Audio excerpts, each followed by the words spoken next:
parti.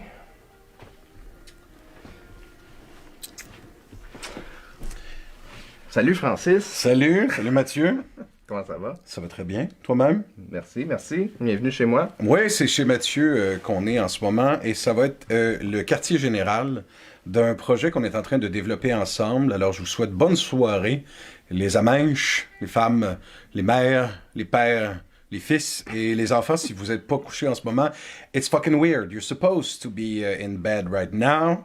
Donc, couchez-vous tout de suite, les enfants. Écoutez pas ça tout de suite. Ça, c'est le côté plus pour les parents. Alors, je me suis dit que ça pourrait être intéressant. Parce que là, on s'apprête à filmer une couple de contes, une couple d'histoires. On a fait un petit setup. On s'est fait un espèce de petit décor pour fitter avec un peu le côté... On va vous raconter une histoire. Bonjour les enfants. Puis là, je me suis dit, ça pourrait être le fun de faire un genre de petit behind the scene pour les gens parce que on a parti la page il y a juste une couple d'heures, puis déjà, t'as comme un mouvement de masse de gens qui ont envie de ces histoires-là. Puis je sais pas, t'as-tu compté le nombre de personnes qui t'ont écrit? Absolument pas. Sérieusement, quand j'ai proposé le projet sur Facebook, c'était un peu à brûle pour point que je le faisais avec une volonté d'aller chercher certains enfants dans mon environnement qui sont des amis de mes propres enfants ou des enfants qui vont à la même garderie. Mais je me suis rendu compte assez rapidement qu'il y avait quelque chose à faire avec ça. Et là, le charmant jeune homme, Mathieu Chevalier, ici, qui est un whiz total de la technique, me dit « Non, mais tu devrais filmer ça. » Puis d'ailleurs, il y a plusieurs autres usagers et, qui ont fait le commentaire sur Facebook et qui disaient peut-être que vous devriez les filmer. Je fais immortaliser. Puis là, peut-être. Et là, je dis à Mathieu, ouais, mais ce qui est moins confortable avec le fait de filmer les contes improvisés pour enfants qu'on va faire sur cette plateforme qui s'appelle maintenant, vous le savez, donc Enfin de contes. Ce qui est moins inconfortable, c'est que je voulais essayer d'établir une relation privilégiée, spontanée et improvisée avec des enfants, à gauche, à droite, avec les parents leur disant « Écoutez, on peut faire un Skype, on peut faire un FaceTime, et je vais simplement vous contacter à une heure précise. Vous me dites, est-ce que c'est correct si je peux raconter live l'histoire à l'enfant? » Question qui est une forme d'interaction avec l'enfant en fonction de ses réactions et de « Salut, Minou! » en fonction de comment il se sent et de ses réactions. Tu sais, c'est souvent, quand tu fais une histoire improvisée, les réactions faciales de l'enfant, ses sourires font que tu vas prendre une direction ou que tu vas en abandonner une autre. Mais Mathieu ici m'a dissuadé, non pas de faire ça, mais plutôt... Non, parce que tu peux continuer de le faire aussi. Absolument. D'ailleurs, dans le projet tel que je le conçois, pour chacune des capsules et des contes qu'on va faire pour vos enfants, il va néanmoins, si vous le voulez, avoir une prise de contact, où je vais me permettre, si vous le voulez, d'appeler votre enfant pour lui dire bonjour, pour lui demander comment il se porte, pour voir s'il est de bonne humeur, s'il est disposé à écouter l'histoire. Et s'il est disposé à écouter l'histoire, ben, on va la mettre directement sur Facebook et fort probablement, j'imagine, sur YouTube, parce que ça va être relayé de YouTube, n'est-ce pas? Ça pourrait être mis sur YouTube. Honnêtement, le projet est tellement nouveau qu'il y a des détails comme ça qui n'ont pas été discutés. Mais juste, je pense qu'il faut faire un petit rewind, parce que là, on parle en présumant que tout le monde sait c'est quoi on n'a pas expliqué le concept de base. Oui, tu as tout à fait raison, il faut faire ça. OK, on y va. Fait que, explique-nous le concept de base, d'où c'est né cette idée-là, puis pourquoi ça va s'appeler... En fin de compte. En fin de compte. Pas de problème, non, pas de problème. Non, en fait, certains d'entre vous le savez peut-être, et pour ceux qui ne le savent pas, je vais le dire à l'instant, j'ai une petite fille qui a des défis particuliers, assez importants dans une série catégorie, et qui va dans une école, entre autres l'autisme, et qui va dans une école régulière. Pour ma fille, qui a aussi une condition qui s'appelle la dyspraxie verbale, j'ai commencé à inventer à gauche, à droite, des petites historiettes, des contes, des fables pour lui permettre de comprendre certains comportements de société, comment les gens réagissent à elle, comment les gens se moulent à son comportement, comment il y a des gens qui peuvent être inconfortables des fois par certains aspects de son comportement.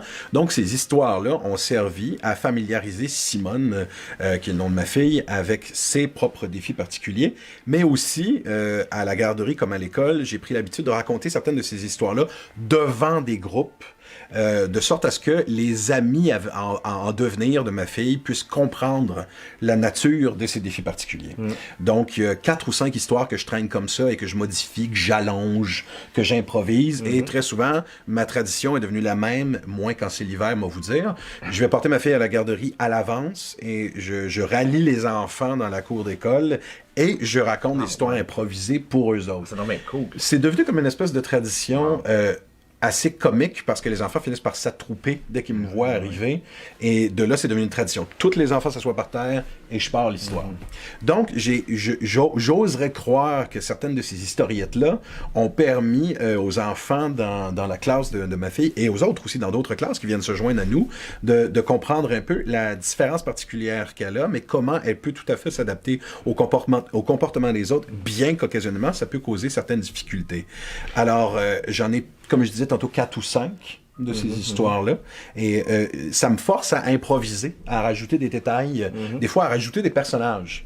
À mesure où je racontais ces histoires-là pour les enfants, je leur disais « Quel personnage t'aimerais voir arriver dans l'histoire là, en ce moment? » Il y avait quelque chose de participatif puis d'interactif. Absolument. Tout le temps un peu. Tout le temps un peu. Qui nous amène à ce que tu proposes aujourd'hui. Exactement. À partir d'aujourd'hui. Oui.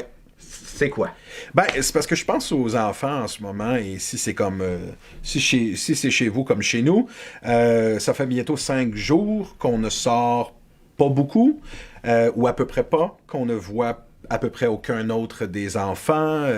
Le social distancing dont tout le monde parle en ce moment est très agressif dans notre cas. Donc, les enfants sont isolés et il y a une volonté de ma part de permettre aux enfants de continuer d'avoir une forme de contact, d'avoir une certaine forme de plaisir. On a la même inquiétude et la même interrogation, Mathieu et moi, et c'est pour ça qu'on a décidé de filmer ce projet-là. C'est qu'on se pose la question à savoir si les angoisses que les parents ont en ce moment et les angoisses que les adultes en général ont en ce moment vont finir par déteindre à la longue si ça dure encore des mois. Et c'est possible que ça soit le cas, que cette pandémie, que le traitement de cette pandémie-là dure plusieurs mois, il faut le considérer en tout réalisme. Alors probablement que les enfants vont avoir à s'adapter à une forme de vie qu'ils n'ont jamais connue. Et il va falloir qu'elle soit...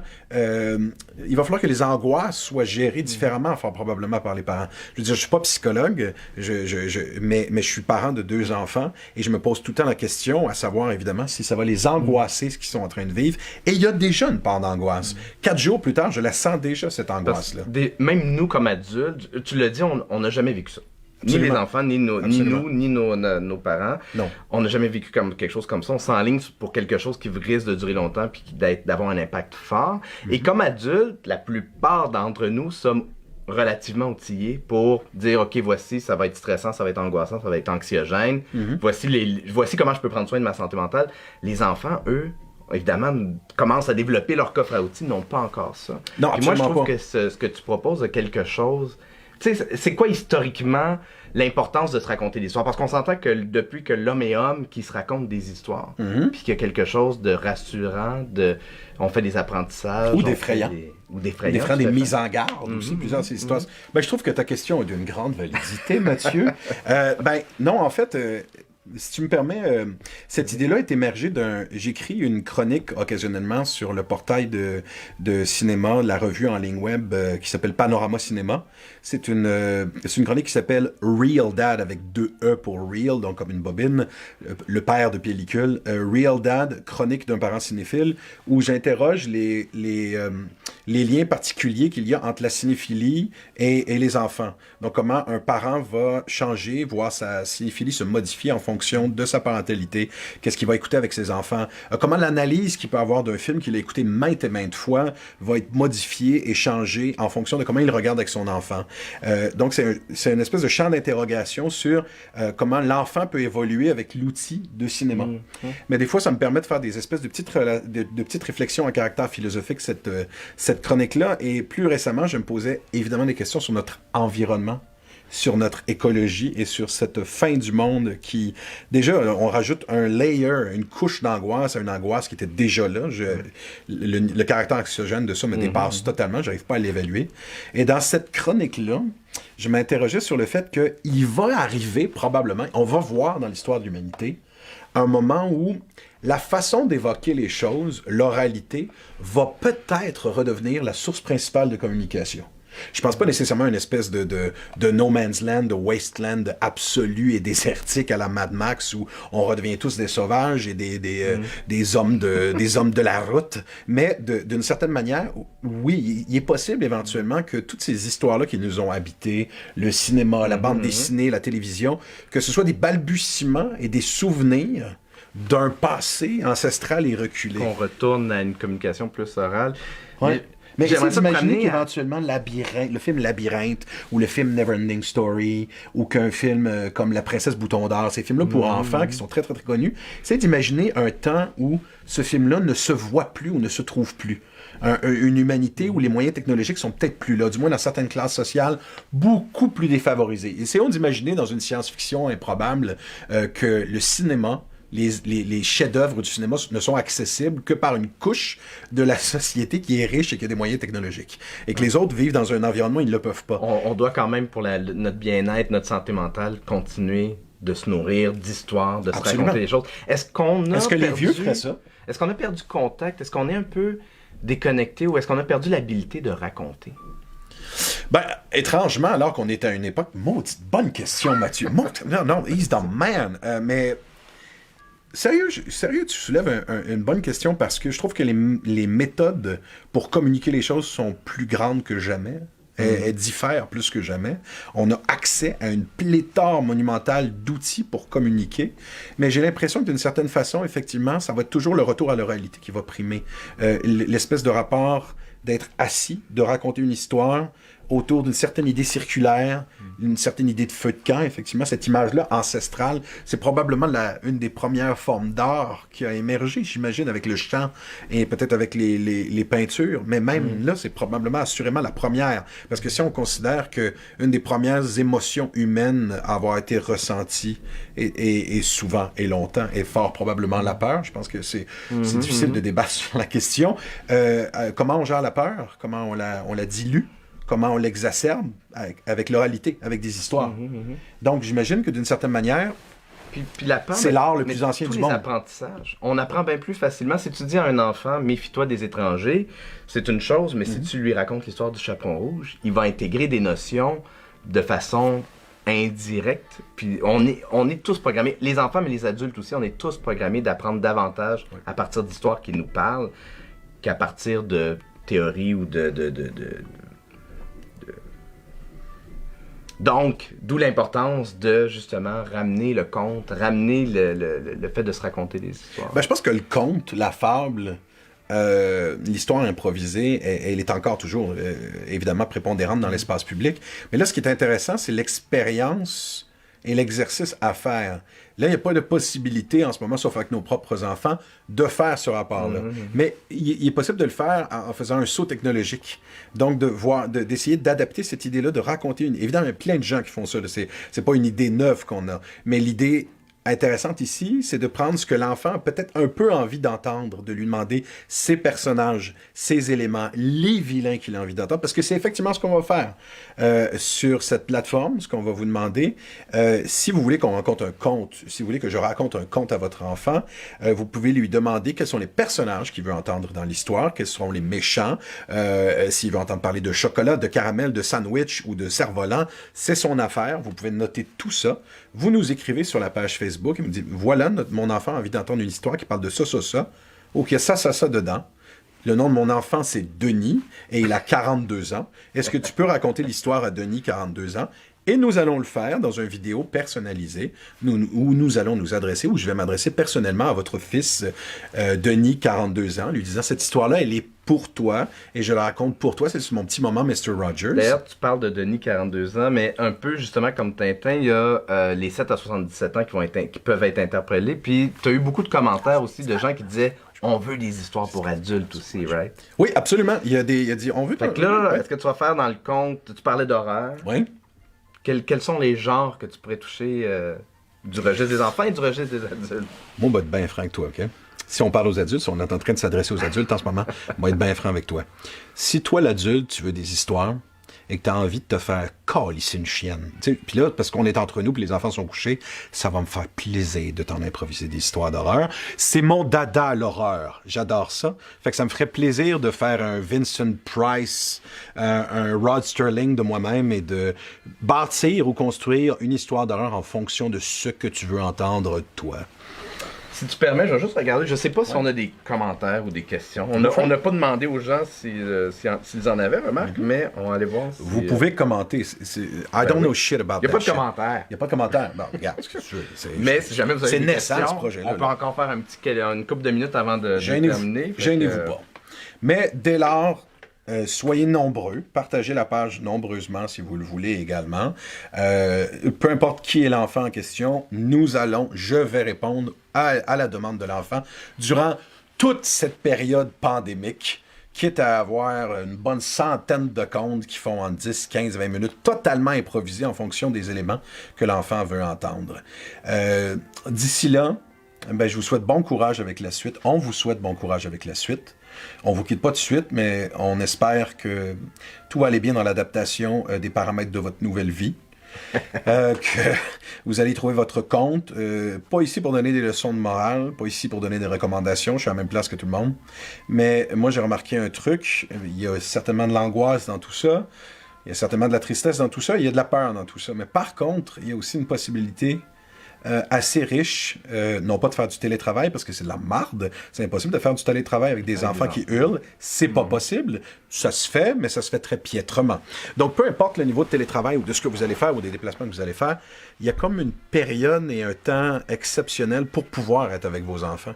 Et je fais pas de leçon de morale. Moi, j'ai juste remarqué ces 4 derniers jours que oui, c'est épuisant, oui, c'est stimulant, mais en même temps, c'est un temps forcé d'une certaine manière, que vous pouvez tous transformer d'une certaine manière en aventure, en expérience. Et vous pouvez le faire en toute simplicité et sincérité parce que vous n'avez pas le choix. Vous ne pouvez pas consommer.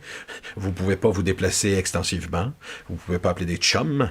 Donc, il faut être inventif, il faut être créatif. Et il faut être un petit peu ancestral dans la patente, là. D'une certaine manière, c'est de retourner à des trucs extrêmement simples et fondamentaux qui devient intéressant. Of course, on a tous Netflix, on a tous une possibilité d'un moment donné de faire regarder des films à nos enfants. Ils ont accès à n'importe quoi, si on veut. Ils peuvent regarder n'importe quoi en ce moment, et tout le monde offre tout gratuitement, que ce soit livre ou que ce soit film ou série télé. Mais d'un autre côté, ça va être la communication puis la réalité qui va être importante si on fait ça pour 3 mois. Là. Si on est encore là pour 3-4 mois avec nos enfants, à avoir une certaine impossibilité de communication, il va falloir que ça continue. Reste à voir si on va se rendre jusqu'à un conte de Noël, finalement. Écoute, faut-tu le souhaiter? Souhaites-tu le souhaiter? Le souhaiter? Ben, souhaiter l'entendre, oui. Ah, OK. Ouais. Ben, on peut continuer. Évidemment, ce projet-là peut continuer au-delà de la pandémie. Mais sachez que les adultes, j'ai entendu la poignée de gens qui ont demandé si c'était une possibilité de le faire pour vous. C'est pas nécessaire que ce soit une histoire d'horreur, d'ailleurs. Ça peut être une histoire de n'importe quoi. Ça peut être une histoire d'amour. Une histoire érotique? Ben, tu sais, si vous me demandez des histoires érotiques, c'est juste que c'est un portail où il va y avoir des contes pour enfants. Donc, il va falloir savoir comment on va gérer tout ça. Peut-être que je vais vous les envoyer inbox en privé. On pourrait probablement... Sur YouTube, tu peux mettre des niveaux, possiblement, où on pourrait les mettre en privé. Oui, on pourrait faire une page voisine qu'on appellerait « Au bout du con ». Une page voisine, c'est pas fou. C'est tellement un nouveau projet, ça naît en ce moment. Si jamais vous avez du feedback aussi, le projet peut s'adapter selon le feedback, selon la réaction des gens. Je suggère qu'on arrête ici. De toute façon, si jamais ça intéresse le monde, on pourra toujours refaire des lives au fur et à mesure qu'on va faire des tournages. Et puis, si vous avez justement des questions, des commentaires, ben vous n'hésitez pas. Demandez et vous recevrez. Voilà. Donc, c'était Mathieu Chevalier à la technique et à la conceptualisation et moi au Big Mouth en action. Exact. Bonne soirée et restez doux, calme et en paix. Alors, voyez!